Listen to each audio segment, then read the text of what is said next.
This happened a few years ago back when I was about 15 or 16. It was that awkward age where you're too old to play with toys but too young to drive or go somewhere, so you end up just doing stupid stuff to pass the time. My best friend, whom I'll call Alex, lived in a pretty quiet suburban neighborhood. It was one of those places where the houses all looked the same and nothing exciting ever happened. We used to have this routine where I'd spend the night at his place, and once his parents fell asleep, we would sneak out. We weren't looking to cause trouble, break into cars, or vandalize anything. Honestly, we were just bored out of our minds. We would walk around the neighborhood at 2:00 a.m., talking about life or video games. The only game we played was hiding from cars. If we saw headlights sweeping across the trees in the distance, we'd dive behind a bush or a parked car and wait for them to pass. It gave us a small adrenaline rush, thinking the cops or a neighbor might see us. On this particular night, the air was warm and heavy. It was late summer, so school was starting back up soon, and we were trying to make the most of our freedom. After walking our usual loop twice, we were bored again. That's when Alex brought up the homeless camp. To give you some context, there was a set of active railroad tracks that ran behind the neighborhood, separated by a thin patch of woods. Down the tracks, maybe a mile or so, there was a denser patch of forest where people sometimes camped out. We knew about it because we'd seen the worn-down trail leading into the brush during the day. Now, usually two teenagers walking into a homeless camp in the middle of the night is a terrible idea, but we had a reason to feel safe. One of the guys who lived back there was named Jerry. Jerry was actually an old friend of Alex's dad from way back in the day. Life had just taken them in different directions. Jerry wasn't an addict or dangerous. He had actually come over to Alex's house a few times. Alex's dad let him shower there, gave him food, and even offered to help him find a job. Jerry turned it down every time. He legit told us once that he just liked living off the grid. He didn't want to pay taxes or answer to a boss. Because we knew Jerry, and we knew he was usually the one keeping an eye on things back there, we thought it would be cool to go visit. We figured we'd sneak up, see if he was awake, maybe say hi, and then head back. It felt like an adventure, but one with a safety net. We cut through a backyard and climbed the gravel embankment up to the railroad tracks. Walking on railroad tracks at night is loud. The gravel crunches under your feet and it echoes. We tried to walk on the wooden ties to be quieter, but the spacing was awkward, so we just walked along the metal rails, balancing like tightrope walkers. It was a longer walk than we remembered. During the day, everything feels closer. At night, with the darkness pressing in on both sides of the woods, it felt like we were walking for an hour. Eventually, we smelled smoke. "Someone's definitely up," Alex said. We slowed down. Up ahead, off to the left side of the tracks, the woods opened up slightly. We could see the orange glow of a fire flickering against the tree trunks. We stepped off the gravel and onto the dirt path that ran parallel to the tracks. Trying to be quiet, we were a bit nervous. The plan had seemed solid back in the bedroom, but out here in the dark, the what-ifs started creeping in. What if we get there and Jerry isn't there? What if it's someone else who isn't friendly? So, instead of just walking right up to the fire, we decided to sneak up and get a visual first. The trail split ahead. The main path continued straight alongside the tracks, but a smaller beaten-down path cut hard to the left, leading directly into the clearing where the camp was. We got maybe 100 FT from the camp, roughly 30 m. We were crouched low, using the tall weeds as cover. The fire was decent-sized, lighting up the immediate area around the tents and tarps. I was scanning the area for Jerry, looking for his green jacket or his familiar beanie. That's when I saw it. It wasn't Jerry. We looked down the trail, past the camp, and saw a faint silhouette of what looked like a person. But they weren't sitting by the fire. They weren't coming from the tracks. The silhouette looked like it was coming from deeper in the woods, walking toward the camp, but staying just outside the ring of light. They were tall. That's the first thing I noticed, and they were standing completely still. We froze. I grabbed Alex's arm and pulled him down. We ducked slightly to the side of the trail, blending into the shadows. "Is that Jerry?" Alex hissed, his voice barely audible. "I don't think so." "Jerry walks with a limp." "That guy is standing straight up." We watched for another 10 seconds. The figure didn't move toward the fire. It didn't call out to anyone at the camp. It just stood there facing the direction of the tracks, facing us. A heavy feeling dropped into my stomach. You know that feeling when you realize you aren't the observer anymore, but the one being observed. I told Alex, "I don't like this. We should sneak the hell out." He didn't argue. Same feeling. He said, "Let's go." As I said, the fire at the camp was just enough to light the area well enough to see vague shapes, but it left deep shadows everywhere else. We ended up slowly creeping slightly off the trail, backing toward the railroad tracks. We wanted to keep the bushes between us and that figure. We moved backward for probably 30 or 40 ft, about 9 to 12 m. It was slow going. The brush was thick, and every time I moved my foot, a twig snapped. It sounded like a gunshot in the silence. I stopped. "Dude, I'd rather just hit the trail and slowly walk back. This is too loud and I can't see anything." I was worried that while we were messing around in the bushes, that guy could be flanking us. I wanted to be on the open ground of the tracks where if we had to, we could run. We played football. We were both pretty fast sprinters. If it came down to a foot race, I liked our odds on the gravel better than in the vines and thorns. Alex nodded.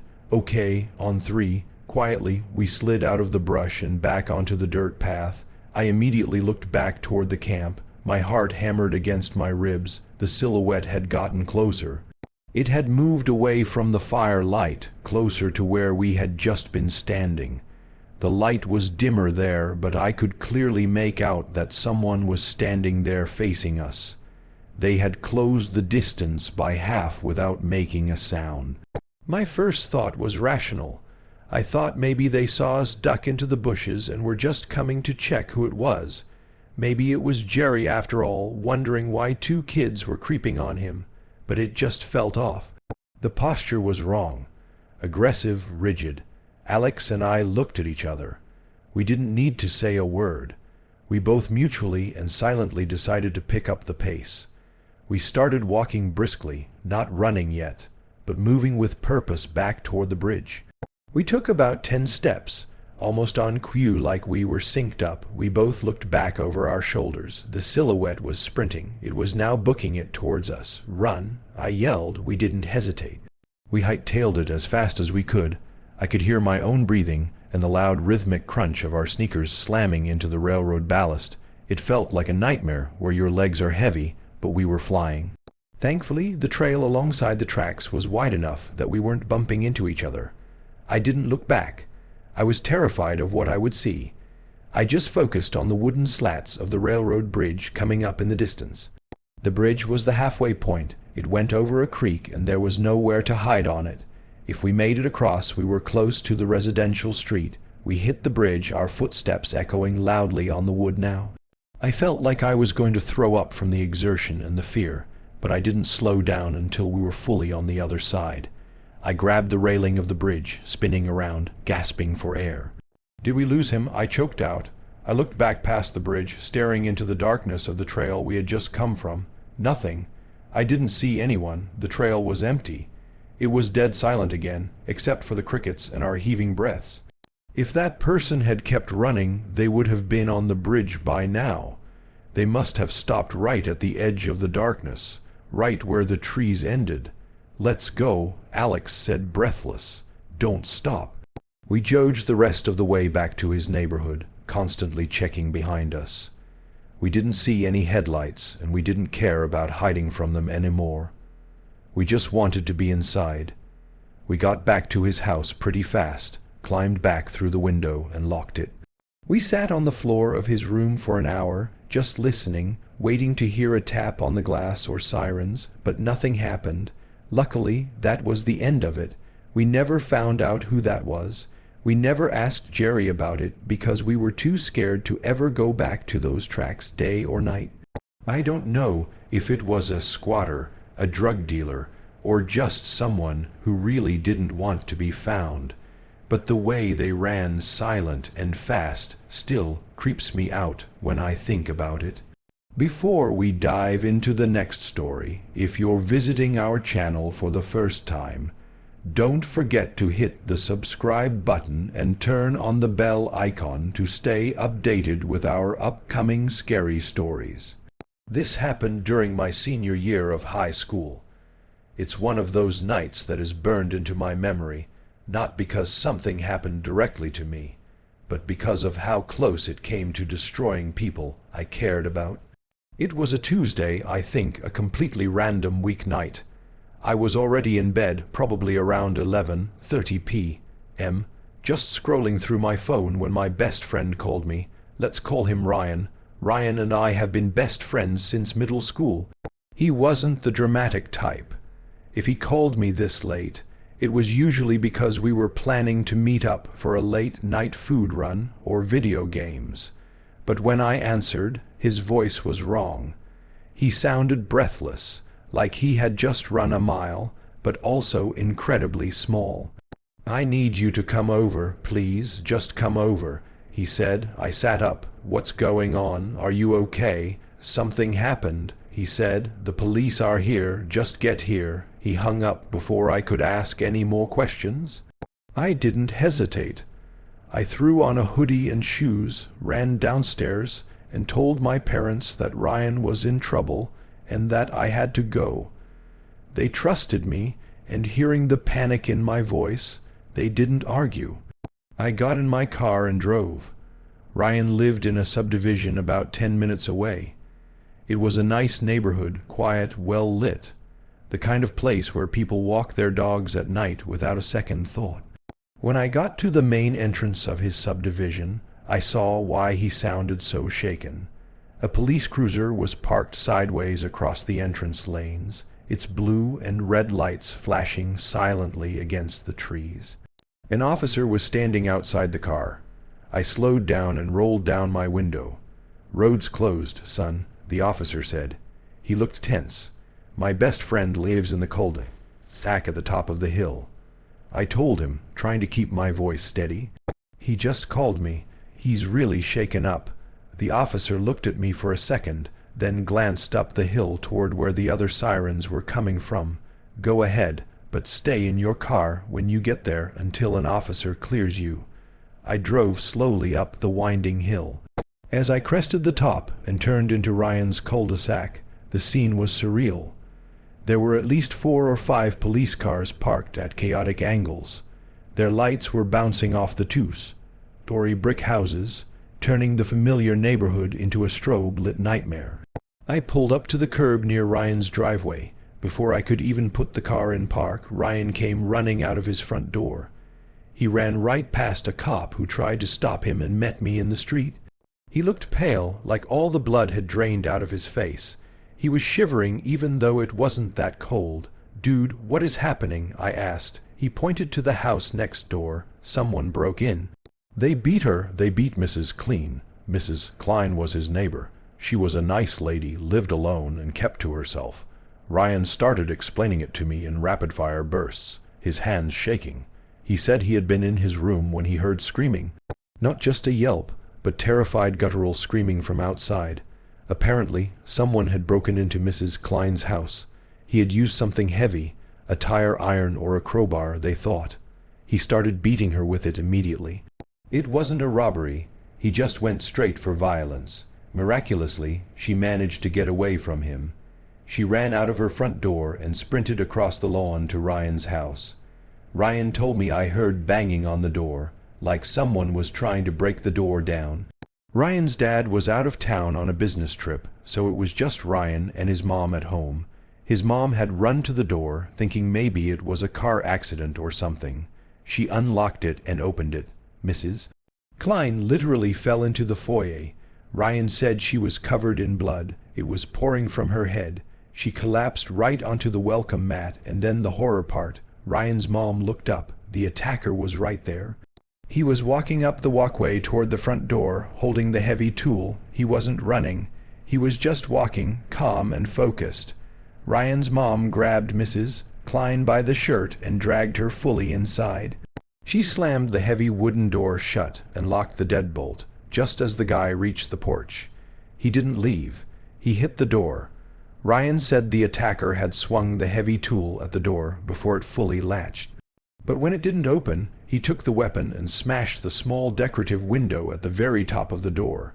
Glass rained down into the foyer onto Ryan's mom and Mrs. Klein. Ryan's mom started screaming at the top of her lungs, shouting that she had a gun, she didn't, and that the police were coming. The guy didn't try to unlock the door through the broken window. He didn't yell back. He just stopped. According to Ryan, the guy just turned around and walked back down the driveway, disappearing into the darkness of the street before the police arrived. He didn't run away. He just strolled off like he had finished a chore. The police let me go inside the house with Ryan. They wanted us off the street while they searched the woods behind the subdivision. Walking into that foyer is something I will never forget. There was blood everywhere. It wasn't like in the movies where it's just a little smear. There was a pool of it on the hardwood floor where Mrs. Klein had collapsed. There were distinct handprints smeared on the white baseboards where she had tried to pull herself up. But the thing that made me sick was looking up. Above the door, the small semicircle window was shattered. Shards of glass were scattered all over the bloody floor. There was a smear of blood on the white door frame, way up high where the attacker had swung the weapon. It showed just how tall he was and how much force he had used. If Ryan's mom had been 2 seconds slower, or if she hadn't managed to drag Mrs. Klein in, that guy would have been inside the house with them. I spent the night there. Neither of us slept. We sat in the living room with the lights on, listening to the police radio's chatter outside. Every time the wind blew a branch against the siding, we both jumped. There were 2 cop cars stationed in front of the house all night, but it didn't feel safe. It felt like the walls were made of paper. Mrs. Klein survived. She had to have her scalp stapled shut and had a lot of defensive bruises, but she lived. She never went back to that house, though. She put it up for sale a week later and moved out of state. The scariest part, they never caught the guy. No DNA didn't belong to the victim. No fingerprints on the door because he was wearing gloves.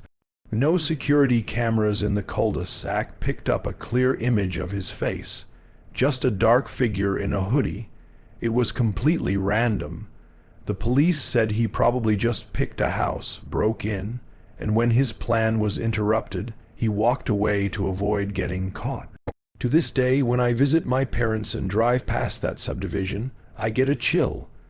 I think about that blood on the floor, and I think about the man walking calmly into the darkness, knowing he's probably still out there somewhere. When I was a little kid, maybe 5 or 6 years old, we lived way out in the country. I'm talking about a place that wasn't even a town, just a collection of houses spread out along gravel roads and endless fields. It was the kind of place where nobody locked their doors. We didn't even have keys to our house. If we left, the door just stayed unlocked. Everyone knew everyone, and there was this heavy sense of trust. We had a neighbor who lived about a quarter of a mile down the road. She was an older woman, a widow, and to me, she was basically a third grandmother. I would ride my bike down to her house all the time. She always had snacks, those little Debbie cakes or home-made cookies, and she let me play in her living room while she watched her soaps. I have these weird core memories of playing in her house. She kept a bin of toys from when her own kids were little. My favorite was this old vintage Mr. Potato Head. It was the kind where you actually had to use a real potato, not the plastic body they have now. I spent hours sitting on a rug sticking plastic eyes into a raw potato, completely oblivious to the world. The neighbor had a son. He was an adult, probably in his mid-20s at the time. I remember hearing he had been away in the army, or maybe he was working out of state, but he moved back in with his mom for a while. I didn't interact with him much. To a 6-year-old, a 25-year-old guy is just another boring adult. He seemed quiet. He would sit on the porch and smoke, watching me ride my bike in circles in the driveway. He never did anything mean to me, never yelled. He just had this blank stare that I didn't understand back then. One afternoon, he came over to our house to talk to my mom. My older brothers were teenagers at the time, probably 14 and 15. The neighbor's son told my mom he was planning a camping trip for the weekend down by the river bottoms a few miles past our property. "I can take the boys with me," he offered. "Show them some survival stuff. It'll be fun." Now, in our community, this wasn't an unusual offer. Neighbors took each other's kids fishing or hunting all the time, but my mom got this feeling. She told me later, years after the fact, that the hair on the back of her neck stood up. There was no logical reason for it. He was our sweet neighbor's son. He was a veteran, but she just looked at him and said, "No, they have chores to do this weekend." He didn't argue, he just shrugged, said, "Suit yourself," and walked back down the gravel road. A few days later, my mom and I ran into him at the little general store, the only store within 20 m. We were grabbing milk, and he was at the counter buying cigarettes. He looked terrible. His face was puffy and red, and his arms were covered in welts. My mom asked him, "My goodness, what happened to you?" He scratched at his arm and mumbled, "Got into a nest of ground bees down at the creek. Tore me up pretty good." My mom nodded and we left, but as soon as we got in the car, she got quiet. "See, we spent every summer day at that creek. We knew every inch of it. The banks were mostly clay and rock. Ground bees were rare there. And even if they were there, for a grown man to get stung that many times, dozens of times, he would have had to be doing something weird, like rolling around in the brush or running through the thickets where people don't usually walk." It just didn't sit right with her. The bee stings didn't make sense for a casual walk by the water. 2 days later, the news broke. It was all over the local TV station. A family of 3, a mom, a dad, and their young son, had been found murdered at a campsite about 10 miles from our house. They were camping in a secluded area way off the main trails. People in our area were in total shock. Murders didn't happen here. Maybe a theft or a fight once in a blue moon, but not a triple homicide. Everyone was terrified. People actually started locking their doors for the first time in their lives. My mom sat at the kitchen table watching the news report, and I saw her face go pale. She was thinking about the bee stings. She was thinking about how he asked to take my brothers camping the same week, and this family was killed. She remembered that the area where the bodies were found wasn't near the clean rocky creek he claimed to be at. It was deep in the woods, the kind of heavy overgrown brush where ground bees actually live. If you were chasing someone through that brush, or if you were hiding in it, you'd definitely disturb a nest. She called the police. I remember being sent to my room to play while 2 detectives sat in our living room. They were big, serious men in suits who looked so out of place in our farmhouse. My mom told them everything. The weird feeling she had, the offer to take the boys, and the bee stings that didn't match his story about the creek. The detectives listened. They told her, "You aren't the only one who called about him." Apparently, they brought him in for questioning. They searched his truck. They found some stuff that made them suspicious. I think I heard later there was a specific type of knife or rope.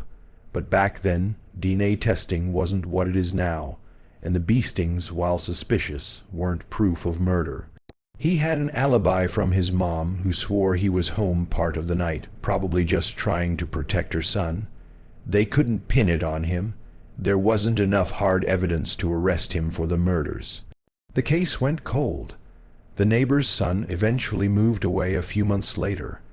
Life kind of went back to normal, though my mom never let us go down to the neighbor's house alone again. The nice old lady passed away a few years after that.